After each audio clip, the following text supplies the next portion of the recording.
Menohok tudingan pihak Ruben Onsu yang menilai Sarwendah tidak amanah dalam menjalankan perannya sebagai ibu yang selama ini diberikan tanggung jawab pemegang hak asuh atas anak-anak pasca bercerai dengan Ruben. Tudingan tidak amanah terhadap Sarwendah dari pihak Ruben tersebut pun disusul dengan penjabaran sejumlah kelalaian yang dilakukan sang mantan istri yang selama ini telah diberikan tanggung jawab pemegang hak asuh atas anak-anak.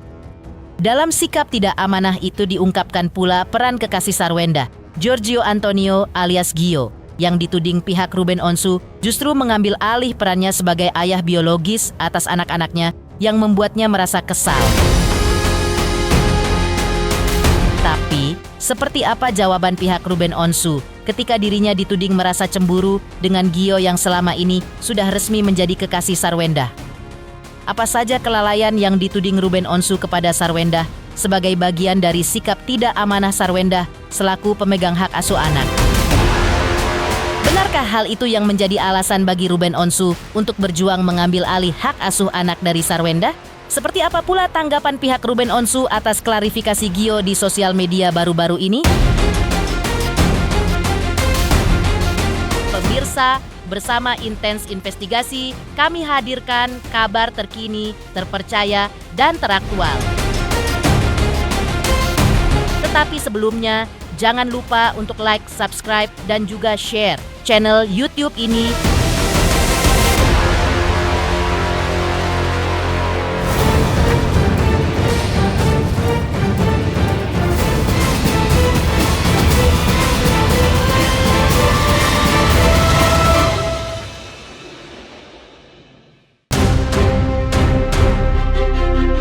Usai sidang perdana gugatan hak asuh anak digelar di Pengadilan Negeri Jakarta Selatan 2 hari lalu, pihak Ruben Onsu melalui kuasa hukumnya Minola Sebayang menyoroti langkah Sarwendah yang mengaku tetap memperjuangkan hak asuh atas anak-anaknya.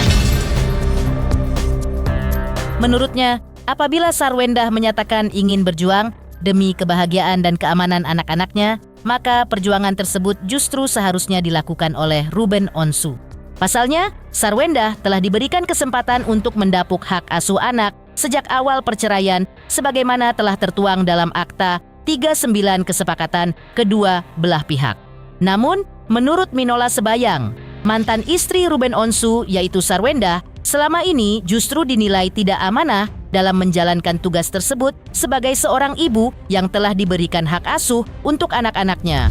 Kalau misalnya kemudian dikatakan dia akan berjuang untuk mendapatkan hak asuh anak. Pertanyaannya, bukankah hak asuh anak dia sudah dapatkan? Buat apa dia perjuangan lagi? Harusnya dipertahankan. Ruben Onsu yang berjuang untuk mendapatkan hak asuh anak. Ruben Onsu yang berjuang untuk mengambil alih hak asuh anak tersebut. Jadi kalau dikatakan saya akan berjuang untuk mendapatkan hak asuh anak, dia nggak perlu berjuang, udah dikasih kok. Berdasarkan Akta 39 itu, Ruben setuju hak asuh anak untuk dia. Tapi dia tidak amanah untuk menjalankan fungsi sebagai ibu yang mendapatkan hak asuh anak. Apakah karena prinsipalnya hadir terus kemudian dia dianggap itu niat dan perjuangan? Enggak dong. Perjuangan itu akan dibuktikan dalam proses persidangan itu dari awal sampai akhir. Bukan hanya karena kehadiran, tapi adalah dari argumentasi hukum, dari bukti dan dari saksi, bukan dari kehadiran. Di mana sih ada proses persidangan diputuskan karena prinsipalnya rajin hadir terus dimenangkan? Minola juga mengungkap sikap tidak amanah dari pihak Sarwendah dalam hal ini tidak diberikannya kesempatan kepada Ruben Onsu untuk bisa berkumpul dengan anak-anaknya. Sikap tidak amanah lainnya dari Sarwendah yang dituding Ruben Onsu adalah tidak menempatkan anak-anaknya dalam keadaan yang aman. Justru malah menjauhkan Ruben Onsu dari anak-anaknya dan malah mendekatkan anak-anaknya kepada orang lain. Sarwendah juga dinilai Ruben tidak pernah menyampaikan dan tidak mau berdiskusi soal besaran uang nafkah anak sebagaimana telah tertuang dalam Akta 39. Pihak Ruben Onsu juga bahkan menuding telah terjadinya eksploitasi anak yang diduga dilakukan pihak Sarwendah dengan melibatkan anak-anak dalam acara live sosial media. Di mana tidak amanahnya? Satu, tidak merealisasikan apa yang sudah disepakati bersama, bahwa 2-3 hari dalam seminggu anak-anak ini akan berkumpul bersama dengan ayahnya. ini tidak dipenuhi. Ya, berkaitan dengan masalah biaya pemeliharaan anak dan pendidikan anak, itu akan menjadi tanggung jawab Ruben jalankan. Tapi ada caranya. Caranya apa? Wajib untuk disampaikan terlebih dahulu, kemudian ada diskusi, baru akan dapatlah angka per bulan kebutuhan biaya pemeliharaan anak dan pendidikan anak.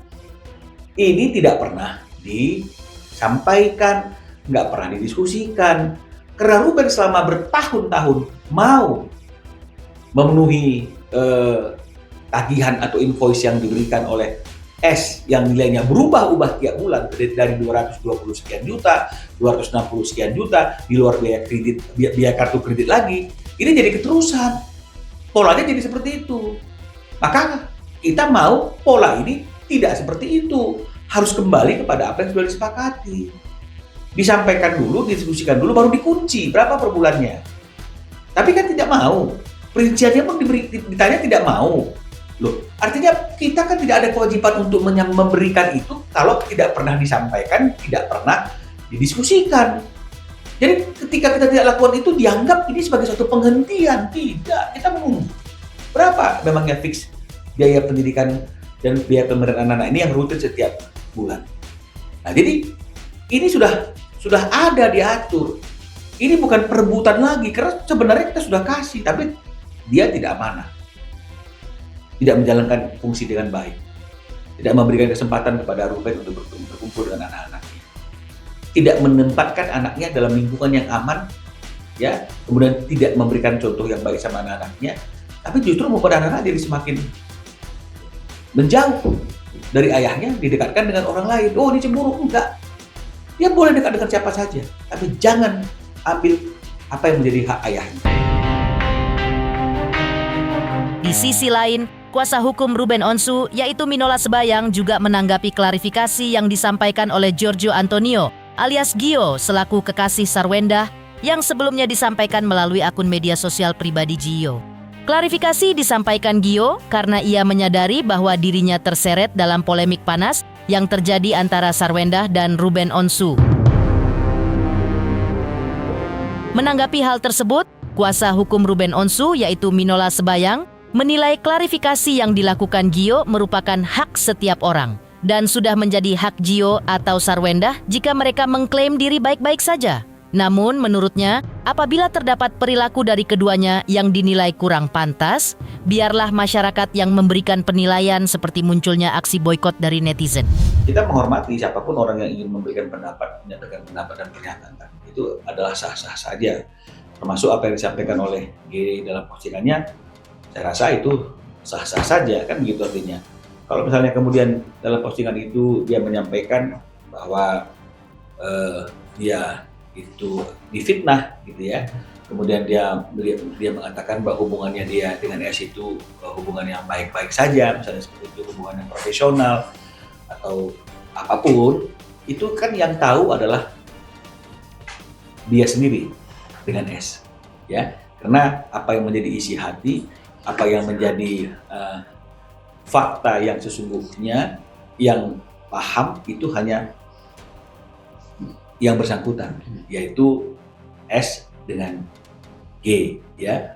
Namun masyarakat itu kan melihatnya kan dari perilaku, ya. Jadi kalau misalnya kemudian kita mengatakan kita baik-baik saja, kita nggak ada apa-apa, tapi kalau perilaku kita mempertunjukkan hal-hal yang tidak patut, tidak pantas, saya rasa masyarakat pasti akan berpendapat dan berkomentar, akan memberikan suatu pernyataan, kritik atau apapun yang berkaitan dengan masalah perilaku. Ya, karena perilaku itu akan mencerminkan, akan mewakili secara umum orang yang bersangkutan itu, kan gitu. Itu kan normal ya. Karena kan isi hati kita kan cuma kita yang tahu.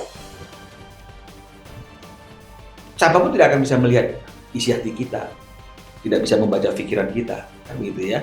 Apa yang terjadi antara kita dengan sekitar kita hanya kita yang tahu.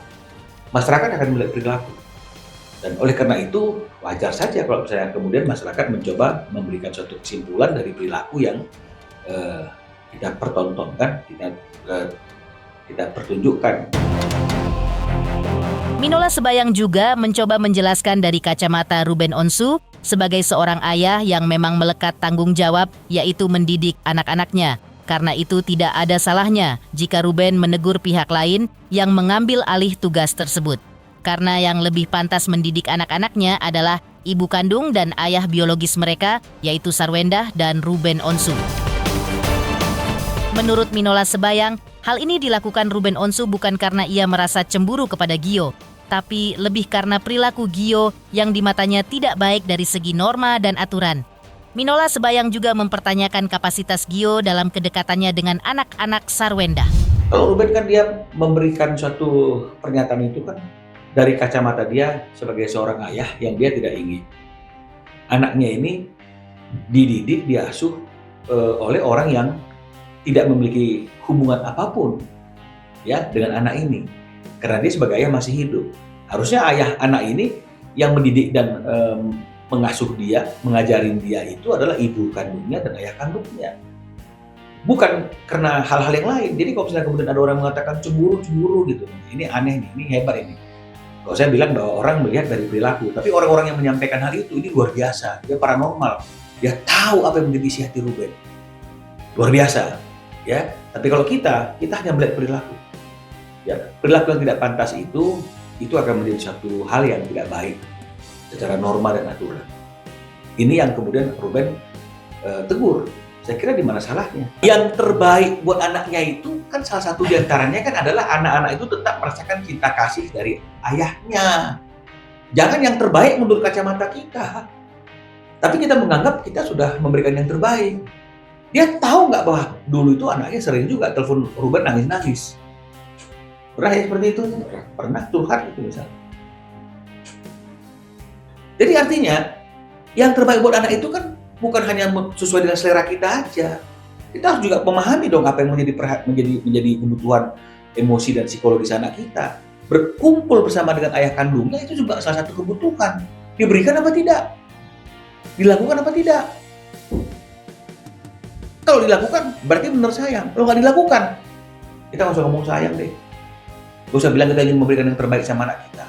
Tapi kebutuhan emosi anak kita walaupun nggak terucap, tapi pasti ada dalam batinnya paling dalam untuk berkumpul, bercanda bersama dengan ayahnya seperti waktu belum ada perpisahan antara ayah dan ibunya. Itu diperhatikan nggak? Belum lagi hal-hal yang lain termasuk eksploitasi. Dugaan eksploitasi anak tadi itu yang Ruben sudah mengatakan juga, jangan tempatkan anak-anak dalam lingkungan yang tidak aman tadi itu. Jadi banyak hal yang membuat kita menganggap ini sudah waktunya kita mengambil hak asuh anak itu, karena anak-anak ini yang kita percayakan itu pada orang yang kita berpikir akan amanah, Ruben berpikir amanah, tapi tidak amanah. Nanda Persada tanggapi klarifikasi Giorgio Antonio, kekasih Sarwendah di sosial media yang disampaikan dalam bahasa Inggris. Lantas, apa yang disayangkan Nanda Persada dari klarifikasi Gio tersebut?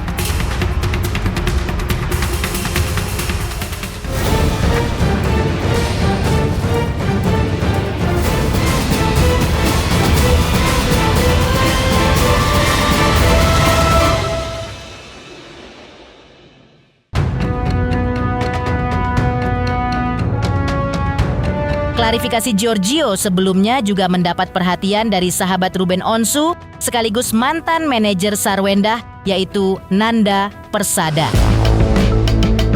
Menurutnya, klarifikasi yang disampaikan Gio memang perlu ia sampaikan untuk memperjelas situasi yang belakangan ini berkembang di sosial media. Padahal selama ini Ruben Onsu sudah jelas-jelas memention nama Gio, lantaran ia merasa terganggu oleh sikap Gio yang seakan-akan menggantikan perannya sebagai ayah bagi anak-anaknya. Menurut Nanda, seharusnya Gio menjawab kegundahan Ruben tersebut. Tak hanya itu, menurut Nanda klarifikasi Gio menjadi terkesan bias karena tidak ada permintaan maaf dari Gio kepada Ruben Onsu ataupun kepada pihak-pihak yang terkait dengan isu yang selama ini berkembang. Menurut aku, klarifikasi itu diperlukan untuk memberikan informasi atau menjelaskan situasi supaya lebih clear ya, lebih paham orang gitu. Sangat disayangkan ketika klarifikasinya itu disampaikan dalam bahasa Inggris ya gitu, karena pasti semua orang berharap mendapatkan informasi yang lebih jelas supaya orang lebih paham, dan aku lihat di situ belum ada ucapan permintaan maaf gitu, karena Ruben udah bilang soal peran orang tua terhadap anak. Kan ada satu video tayangan yang Ruben merasa bukan terganggu, tapi Ruben menghimbau untuk yang bersangkutan untuk mengambil peran sesuai dengan porsinya gitu ya. Menurut aku wajar Ruben sebagai seorang bapak melihat seolah-olah peranan dia sebagai ayah itu dalam tanda kutip ya diambil alih oleh Gio ya. Karena kita bisa lihat dari tayangan-tayangan yang beredar, dan mestinya Gio menjawab itu, menjelaskan itu, atau meminta maaf kepada Ruben, karena sampaikan aja kalau dia memang tidak bermaksud, mohon maaf tidak bermaksud gitu, karena dia refleks atau dia merasa juga sayang dengan anak-anak. Tapi kalau memang ada tindakan yang di luar dari porsi kewajaran ya mestinya dia minta maaf gitu ya. Cuman ya itu kan kembali lagi kepada Gio-nya gitu, dia punya hak untuk bersuara juga. Cuman aku menyayangkan juga sih klarifikasi yang tidak clear dan jelas informasinya sebenarnya seperti apa sih. Tak hanya itu, Nanda Persada juga menyayangkan klarifikasi Gio tersebut selain disampaikan dalam bahasa Inggris yang tidak semua orang memahami, juga tidak menyentuh substansi yang selama ini dipersoalkan. Dan sebagai pebisnis, Gio seharusnya memahami strategi psikologi dan public speaking masyarakat yang ingin mendengar alasan dan jawaban dari tuduhan selama ini berkembang terhadap dirinya.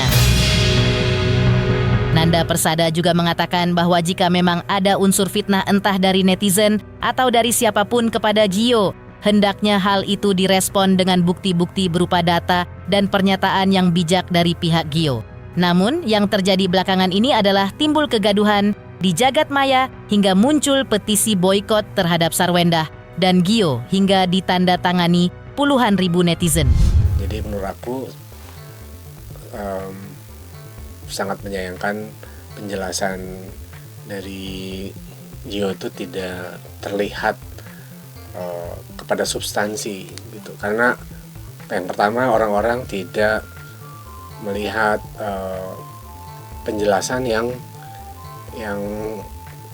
jelas gitu ya. Karena yang pertama disampaikan dengan bahasa Inggris ya.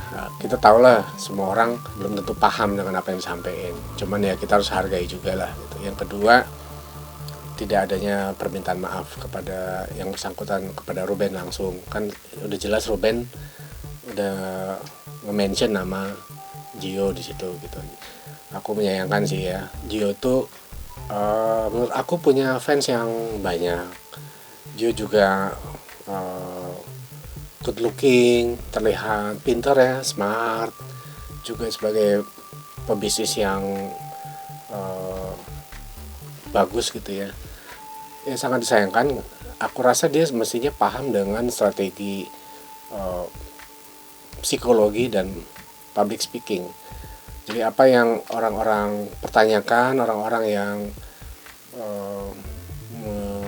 ingin mendengar statement langsung dan penjelasan kenapa alasannya dari tuduhan-tuduhan isu-isu itu mestinya jadi lebih jelas ketika dia speak up. Tapi aku lihat sepertinya banyak yang nggak paham jadinya gitu. Sangat disayangkan aja sih. Ya kalau merasa difitnah sebaiknya dibuktikan juga gitu. Kalau merasa ada tuduhan-tuduhan yang sifatnya tidak sesuai fakta, mestinya disanggah. Itu namanya hak jawab dan hak semua orang kan, warga negara. Nah, cuman ini kan juga tidak dikuatkan oleh bukti-bukti juga. Ketika misalnya ada tudingan isu yang negatif, mestinya direspon juga dengan data, dengan fakta, dengan statement yang bijak menurut aku ya gitu. Dan apapun itu ketika ini udah menjadi gaduh dari publik di media sosial dan lain-lain sampai ada petisi dan lain-lainnya, mestinya disikapi dengan bijak menurut aku, dan sampaikanlah permohonan maaf kalau memang tidak bermaksud untuk menyinggung Ruben sebagai orang tuanya anak-anak.